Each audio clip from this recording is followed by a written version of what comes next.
The meta hasn't really changed too much since the last top 5, but we're definitely seeing some cool innovations in some of the best performing decks right now. So in this video I will give you 5 of the best Hearthstone decks right now, show you their mulligans, win rates, as well as give you some general tips for them. But we will also go over all of the other working archetypes for each individual class, so stick around to the end. If you're serious about Hearthstone, drop a like and subscribe to the channel. And also don't forget you can hire me for some Hearthstone coaching.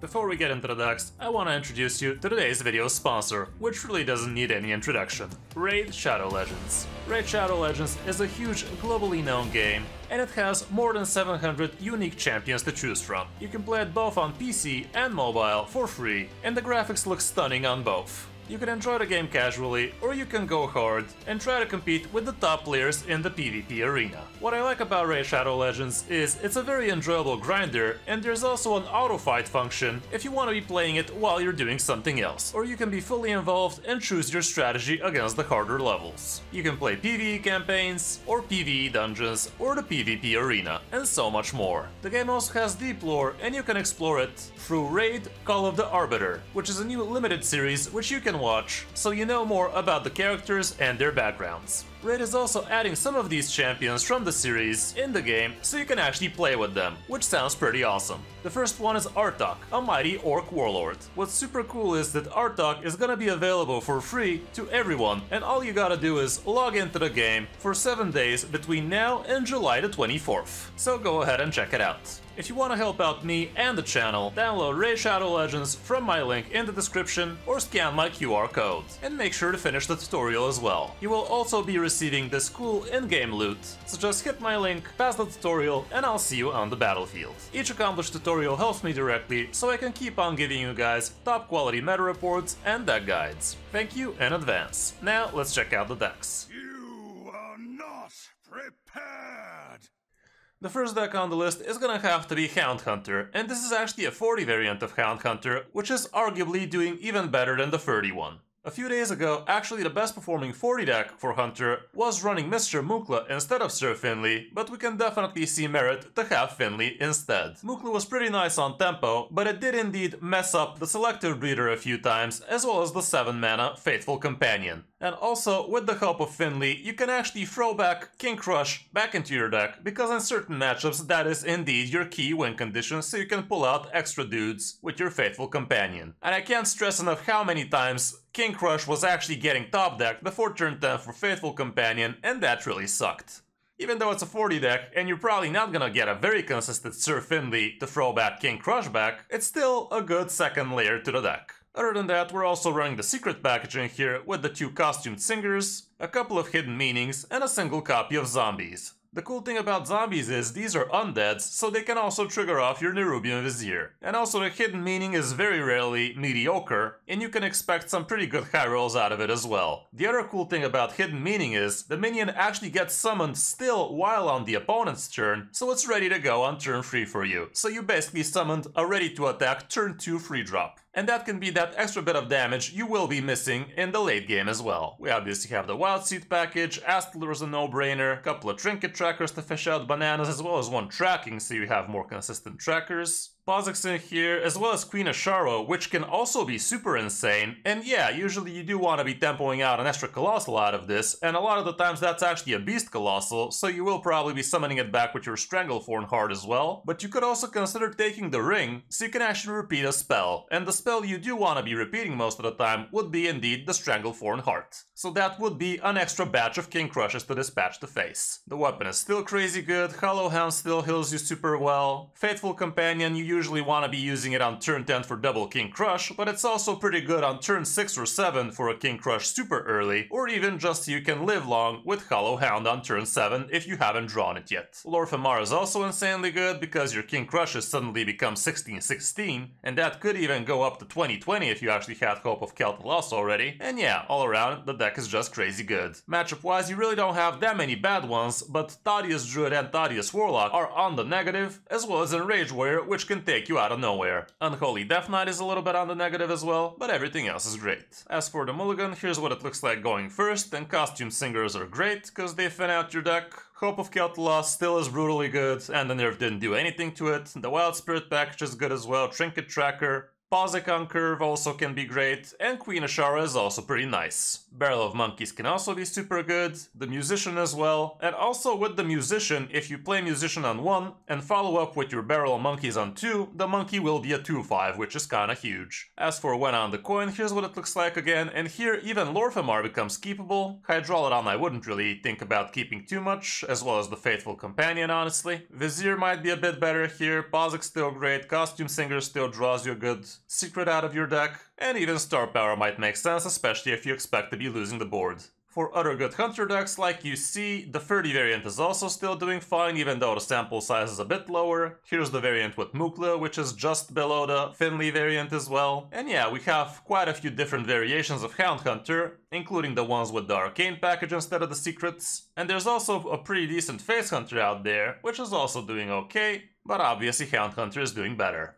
On the number 2 spot, I'm happy to see that Frost Death Knight is actually back on the menu, and it has been doing pretty good. It's basically the same good old Frost Decay with a couple of hardcore cultists, so you can actually demolish things like Totem Shamans, Pure Pallies, and other board-centric decks early. We still have a couple of Might of Manyfields which are insanely good, and basically help you chain into your Frostburn Fury freezes afterwards. We also have room for Astalor in this one, because games could tend to be a bit slower nowadays. But yeah, the rest of the deck is basically good old Frost Decay, so you can definitely check out my detailed guide about this deck from the past. As for the matchups, and Rage War is on the iffy side, and same goes for Hound Hunter because they do heal a lot against you. But everything else looks great, including Blood Death Knight, which honestly still feels pretty iffy because the Hound is also insane there, but all around this is what the stats show. As for the mulligan, going first you want your good 1-drops. The Sarian is not the worst thing in the world if you're curving into it. When going first, also the Baron makes sense as well as Pazik. Vizier is not bad, especially if you already have a good undead on one. And depending on the matchup, even the Cultist might make sense. The weapon is also pretty good most of the times. When on the coin, the weapon becomes insanely good.